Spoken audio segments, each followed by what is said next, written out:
Hola, hola, por aquí nuevamente te saluda Beyalín Bernal desde Coparenting Aid Podcast, donde la prioridad es la cocrianza de nuestros hijos que van para un hogar y para el otro. Así que espero poder llevarte contenidos que te construyan como un padre comprometido y tu mejor versión cada día. Si todavía no te has suscrito, estás a tiempo y acuérdate siempre de darle like, comentar, aceptamos sugerencias y siempre vas a tener un vecino, alguna persona que necesita de esta información. Sean todos bienvenidos. Hola, ¿cómo estás? Soy Beyalín Bernal, fundadora de Coparenting Aid, y quiero compartirte el por qué decidí ayudar a los padres separados con hijos. De manera que esto no es solo un podcast, esto es mi propia historia desde mis cicatrices. El testimonio es algo que me emociona mucho, primeramente porque hay una valentía detrás de eso. Me divorcié por una infidelidad de una persona que era muy cercana a nosotros y es muy diferente lo que fue como esposo a como fue como papá o como es como papá. Y la verdad es un papá excelente. Bueno, fue tanta la depresión cuando me divorcié de que perdí motivación y entré en una depresión altísima. Preparé un suicidio. Discúlpame, se los llevó hace una Navidad y no los regresó. No lo regresó, ni siquiera supe porque nunca más me quiso decir dónde estaba. Mensualmente ese ingreso se va a considerar como ingreso por propósitos de calcular el child support. Oh my God.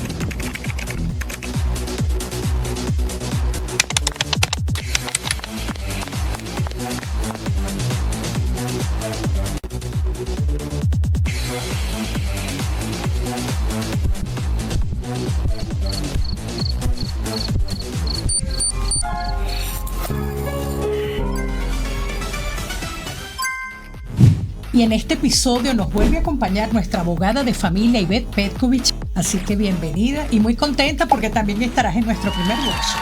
Por supuesto, te felicito, Belen, porque pienso que es algo que la comunidad la necesita y se lo estás brindando y eso debes de estar muy orgullosa. Gracias, porque yo digo que entre todos juntos, cada quien me está dando su granito de arena, tú estás aportando muchísimo, así que eres otra hormiguita. Yo por aquí la hormiga Bernal, estoy llena de hormigas trabajadoras en esto y súper gracias a propósito de que te quise traer hoy, Ivette. En un episodio pasado tocamos el tema de abandono de hogar y allí vino un poco por encima, hablamos de violencia doméstica. Uh-huh. Y ciertamente, pues algunas personas me comentaron cosas que yo también y muchas personas se preguntan hasta qué punto este tipo de casos los maneja la Corte de Familia. Uh-huh. Y se convierten en algo en la Corte Civil mucho más profundo, más grave, digamos. Y justamente son tus dos especialidades. Por eso es que bueno que las personas sepan que no nada más manejas practicas la ley familiar, sino también la defensa criminal.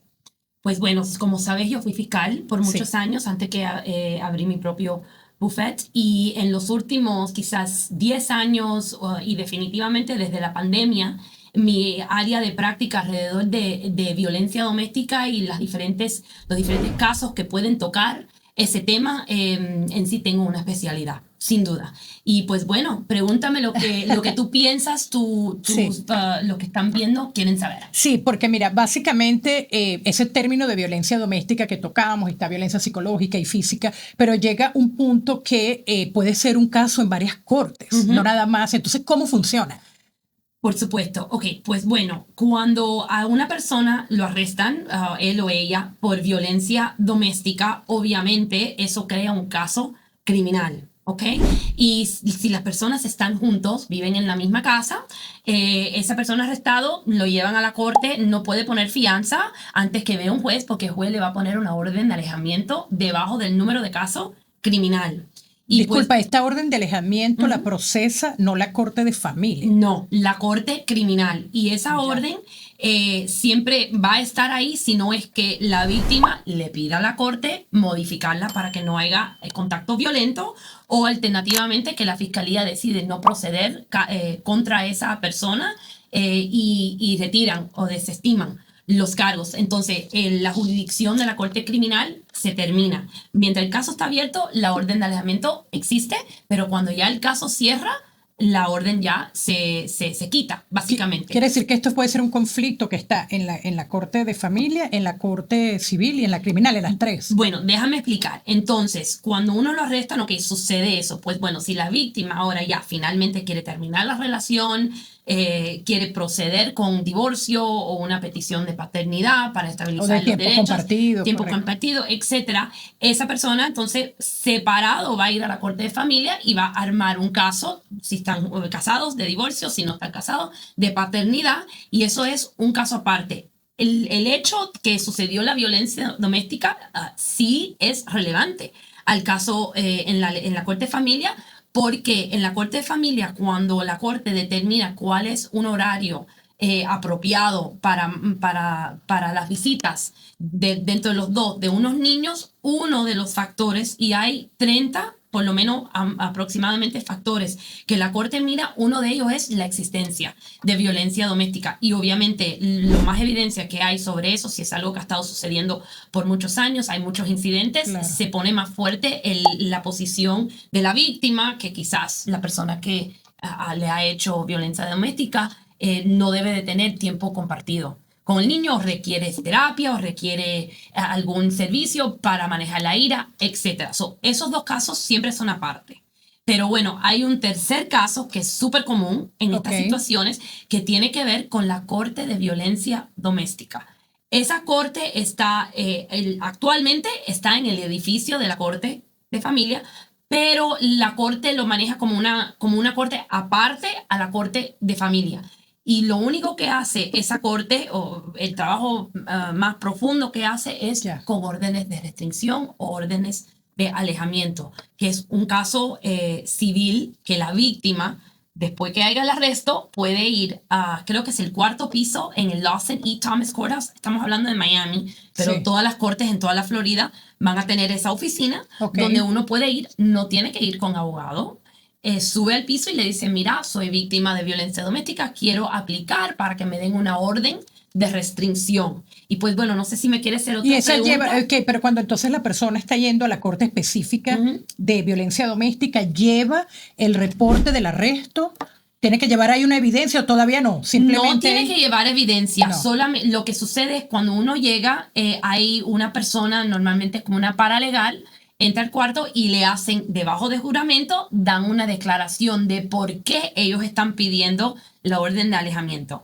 Ojo, es muy importante, orden de restricción. Es muy importante entender que en esa corte casi siempre, casi, no 100%, pero casi siempre sí se requiere algún contacto físico, que alguien ha estado agredido, un empujo o algo obviamente más serio. Obvio que el agresor le está tirando, botando las cosas, rompiendo las cosas. Hay muchos actos que la corte lo ve como parte de violencia doméstica, claro, pero para verdaderamente tener éxito en la corte de violencia doméstica, una orden de alejamiento civil, es importante que la evidencia es que haya algún agredimiento, o sea, agresión física. Una agresión física.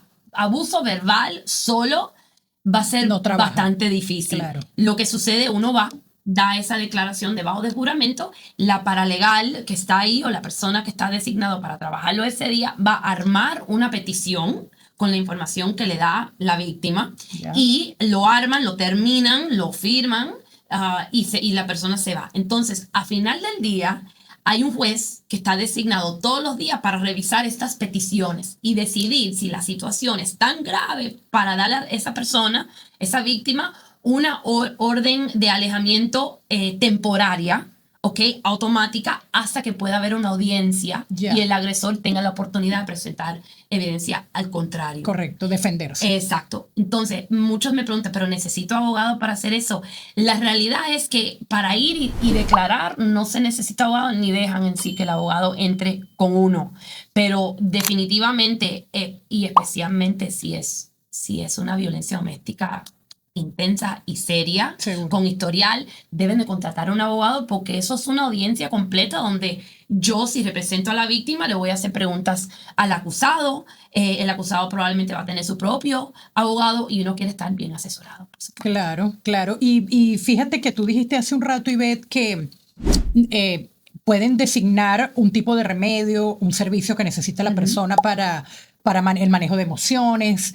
Vamos a ver las cosas desde el punto de vista también del agresor, porque, bueno, yo pienso que todos en este planeta tenemos derecho a reparar, ¿verdad?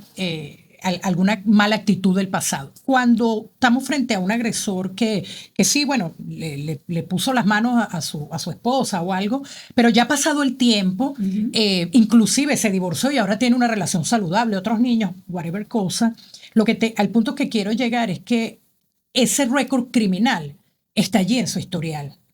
¿Cuánto tiempo le dura eso? Y si esta persona, estoy hablando de las personas que en la buena fe cambiaron, no repitieron la conducta. Y muchos son así. El patrón fue un momento de impulso o de licor o de cualquier cosa, lo hicieron. ¿Ellos qué pueden hacer para defenderse de que ese récord criminal les quede allí como una mancha? Ok. Déjame explicar algo. La persona está arrestado, ¿ok?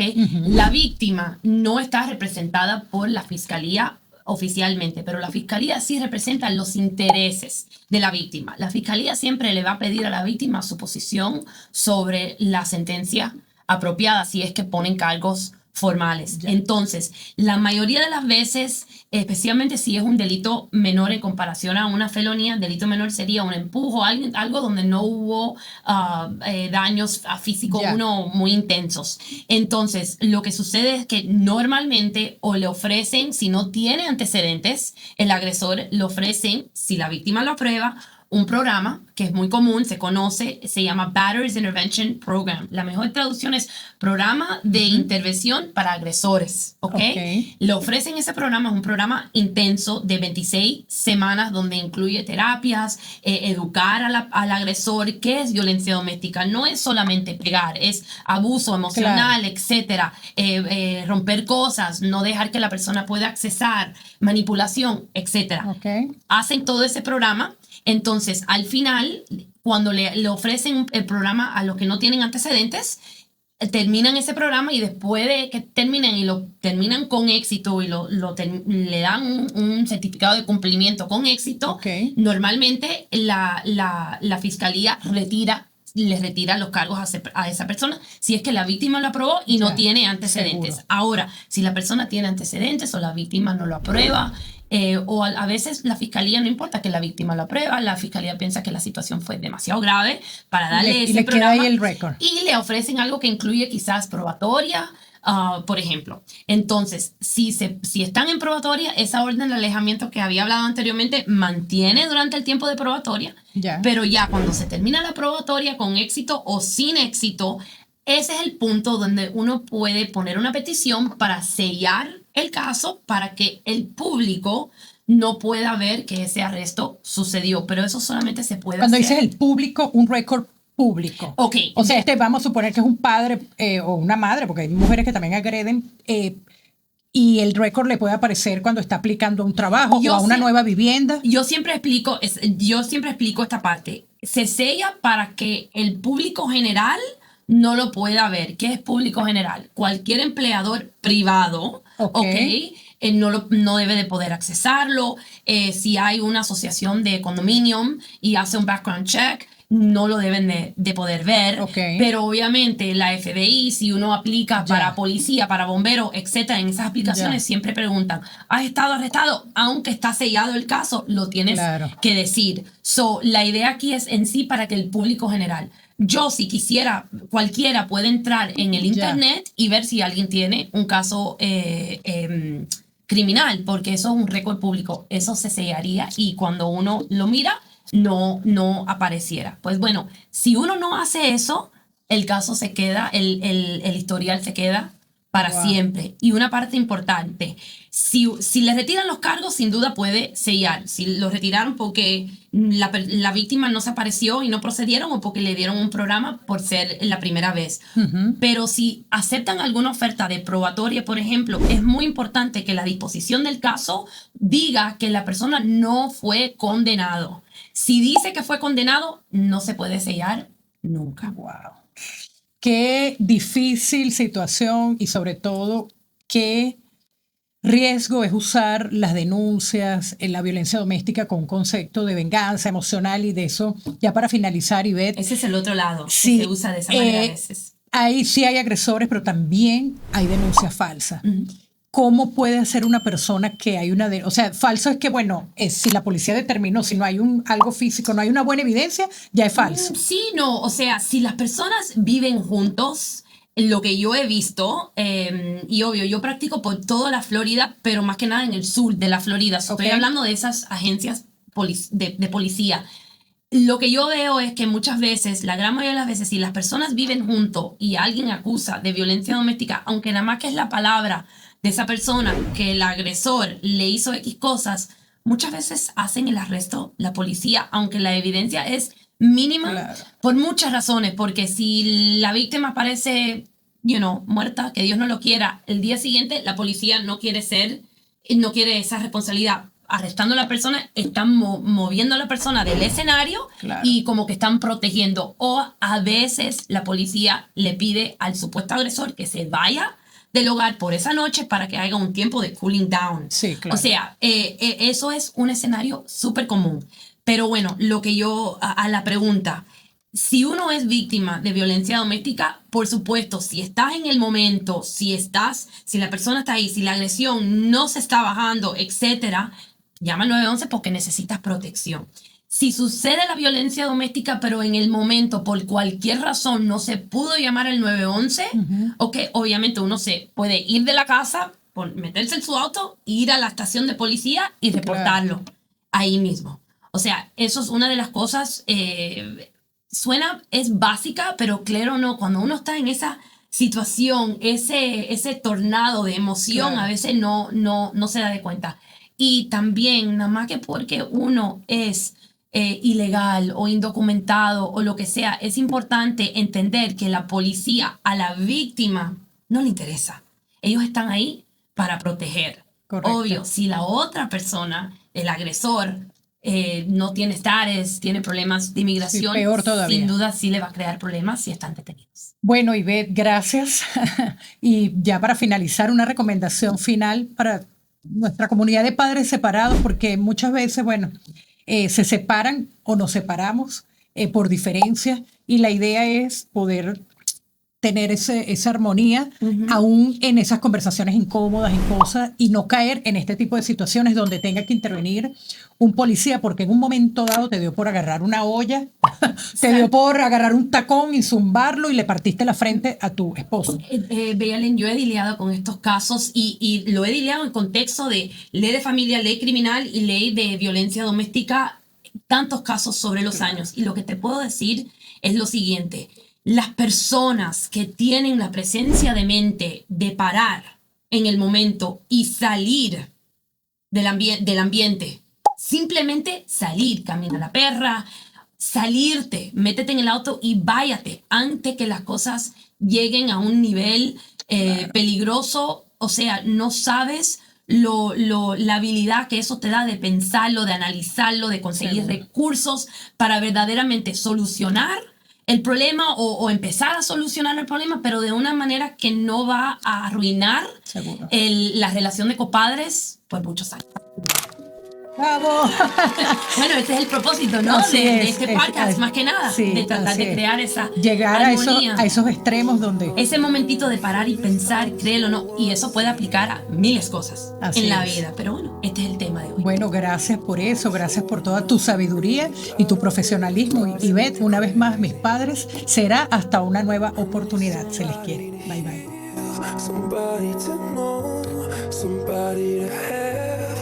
Pues mi mensajito de corazón para todos ustedes hoy es que hoy en día el mundo está cambiando muchísimo y al fin del día, para manejar esos cambios, para hacer decisiones apropiadas, para mover en la dirección correcta, verdaderamente uno tiene que parar y preocuparse por la salud mental y la salud física de uno.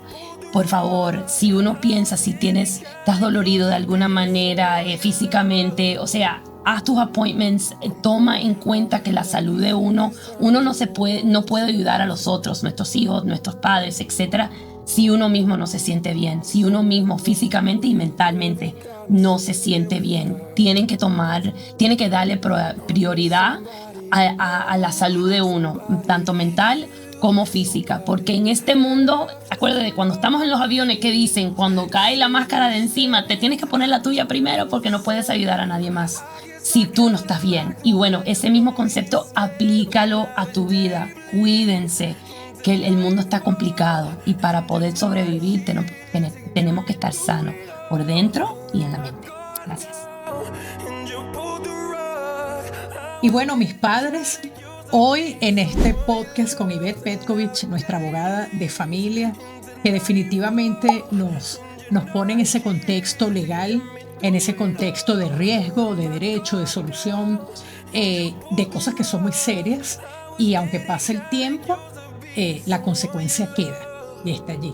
Entonces, a la hora de tomar una decisión, porque en ese momento no estás tomando decisiones, en ese momento estás reaccionando, en el momento que estás discutiendo, en que estás molesto, en que vas a alzar la voz y se te puede ir un brazo, se te puede ir un objeto. En ese momento lo mejor de verdad es decir stop y tener autocontrol. Ese es mi reto. En este día todos tenemos un temperamento, todos tenemos un límite, y puede que tú tengas la razón, pero eso te va a costar muchísimo desgaste mental, va a tener un precio muy alto a nivel legal, sea cual sea las partes, sin contar con esos niños que están por el medio, que probablemente están presentes en ese momento. Así que bueno, calma y stop, y saquemos al perrito en ese momento. Se les quiere. This all or nothing way of loving got me sleeping without you. No, I need somebody to know, somebody